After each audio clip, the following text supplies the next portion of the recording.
नमस्ते दोस्तों। क्या आपने कभी ऐसी सच्ची कहानी सुनी है जो इतनी डरावनी हो कि रात को नींद ही ना आए? आज हम बात करेंगे एमिटीविल हॉरर की, जो न सिर्फ अमेरिका की सबसे मशहूर प्रेत बाधित कहानी है, बल्कि एक ऐसी सच्चाई है जो आपके रोंगटे खड़े कर देगी। इस वीडियो को देखकर आप न केवल एक रहस्यमयी घटना के बारे में जानेंगे, बल्कि यह भी समझेंगे कि कैसे एक सामान्य परिवार का जीवन रातों रात दहशत में बदल गया। यह कहानी आपको इतिहास, मनोविज्ञान और अलौकिक शक्तियों के बारे में गहराई से सोचने पर मजबूर करेगी। तो तैयार हो जाइए एक ऐसी सैर के लिए जो डरावनी होने के साथ-साथ ज्ञानवर्धक भी है। अगर आप इस वीडियो को पूरा नहीं देखते, तो आप न सिर्फ एमिटीविल हॉरर की सच्ची और चौंकाने वाली डिटेल्स से चूक जाएंगे, बल्कि यह भी नहीं जान पाएंगे कि कैसे एक घर में हुई क्रूर हत्याओं ने पूरे परिवार को अलौकिक डर का शिकार बना दिया। आप उन महत्वपूर्ण सबक से वंचित रह जाएंगे जो इस कहानी से मिलते हैं, जैसे कि अंधविश्वास और वास्तविकता के बीच का अंतर समझना। साथ ही आप उन टिप्स को भी मिस करेंगे जो आपको ऐसी रहस्यमयी घटनाओं से निपटने में मदद कर सकते हैं। तो इस मौके को हाथ से न जाने दें, क्योंकि यह कहानी सिर्फ डरावनी नहीं, बल्कि जिंदगी को समझने का एक अनोखा नजरिया भी देती है।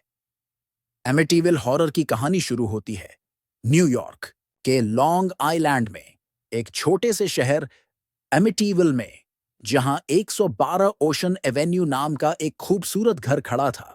बाहर से यह घर एक सपनों का महल लगता था, लेकिन इसके अंदर की सच्चाई इतनी भयानक थी कि यह आज भी दुनिया भर में चर्चा का विषय है।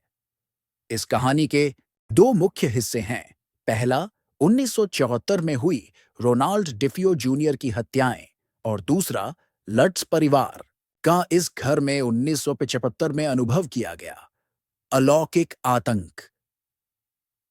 सबसे पहले बात करते हैं 13 नवंबर 1974 की उस रात की, जब 30 साल के रोनाल्ड डिफियो जूनियर ने अपने पूरे परिवार को बेरहमी से मार डाला। रोनाल्ड, जिसे सब बुच के नाम से जानते थे, ने अपनी डॉट 35 कैलिबर राइफल से अपने माता-पिता रोनाल्ड सीनियर और लुइस डिफियो और अपने 4 भाई बहनों डाउन, एलिसन, मार्क और जॉन को गोली मार दी। यह हत्याएं रात के करीब 3 बजे हुईं, और हैरानी की बात यह थी कि सभी शव अपने बिस्तर पर पेट के बल लेटे हुए मिले, जैसे उन्हें अपनी मौत का अंदाजा भी नहीं था। पड़ोसियों ने कोई गोली की आवाज नहीं सुनी, और पुलिस को भी कोई साइलेंसर का सबूत नहीं मिला। रोनाल्ड ने पहले तो दावा किया कि यह हत्याएं माफिया ने की, लेकिन बाद में उसने कबूल किया कि उसने खुद अपने परिवार को मारा। उसका कहना था कि उसे घर में रहस्यमयी आवाजें सुनाई देती थीं, जो उसे ऐसा करने के लिए उकसाती थीं। कोर्ट में रोनाल्ड ने यह भी कहा कि वह शायद किसी अलौकिक शक्ति के प्रभाव में था। 1975 में उसे 6 आजीवन कारावास की सजा सुनाई गई, और वह 2021 में जेल में ही मर गया। लेकिन क्या वाकई यह सिर्फ रोनाल्ड की मानसिक स्थिति थी, या घर में कुछ और था? यहीं से कहानी का दूसरा हिस्सा शुरू होता है लट्ज परिवार का। 1975 में जॉर्ज और कैथी लट्ज अपने 3 बच्चों डैनियल, क्रिस्टोफर और मेलिसा के साथ इस घर में रहने आए। यह घर उन्हें बहुत सस्ते में मिला, क्योंकि डिफियो हत्याओं के बाद कोई इसे खरीदना नहीं चाहता था। लट्ज परिवार को हत्याओं के बारे में बताया गया, लेकिन वे इसे अंधविश्वास मानकर हंसते हुए घर में शिफ्ट हो गए। उन्हें क्या पता था कि यह उनकी जिंदगी का सबसे डरावना अनुभव बनने वाला था। लट्ज परिवार ने घर में कदम रखते ही अजीब चीजें महसूस की। जॉर्ज लट्स को रात में ठंड लगती थी, भले ही फायरप्लेस हमेशा जलता रहता।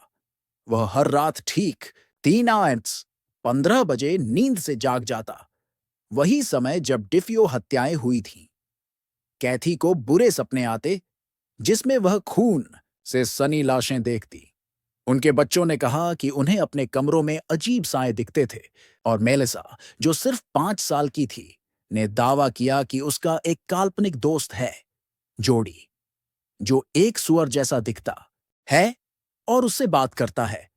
घर में बदबू, ठंडे स्थान और बिना वजह बंद होने वाले दरवाजों की शिकायतें आम थीं।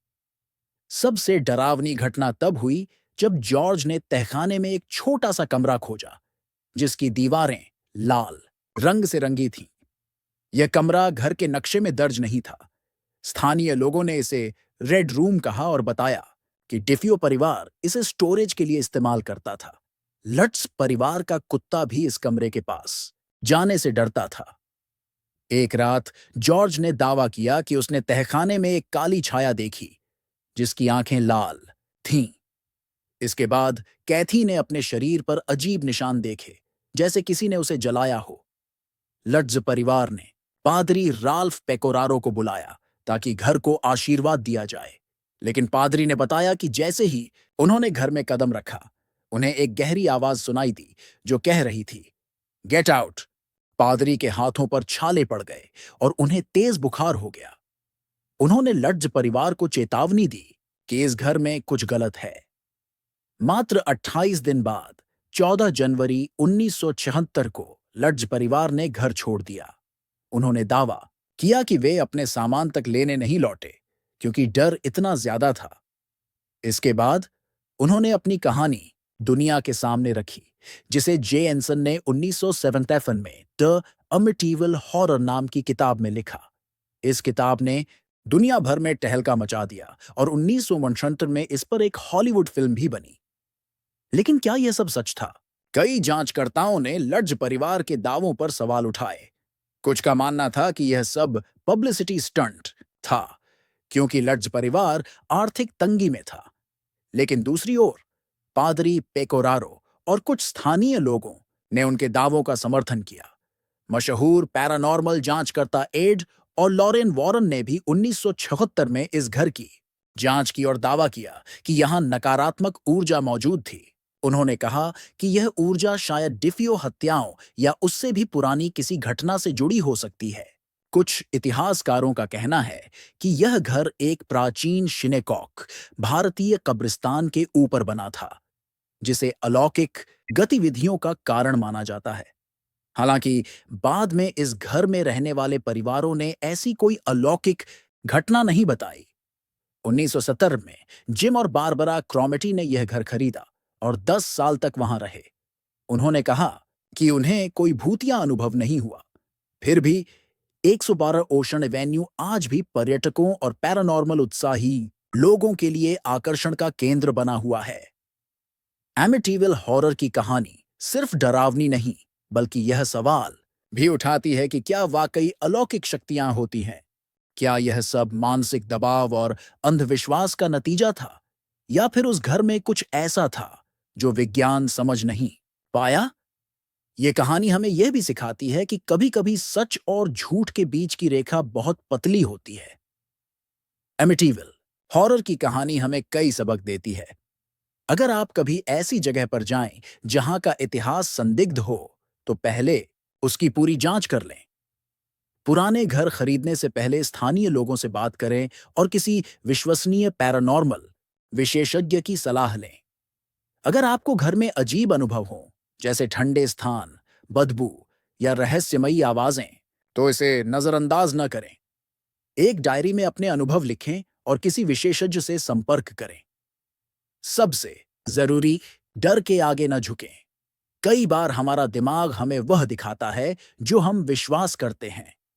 तथ्यों पर भरोसा करें और अंधविश्वास से बचें।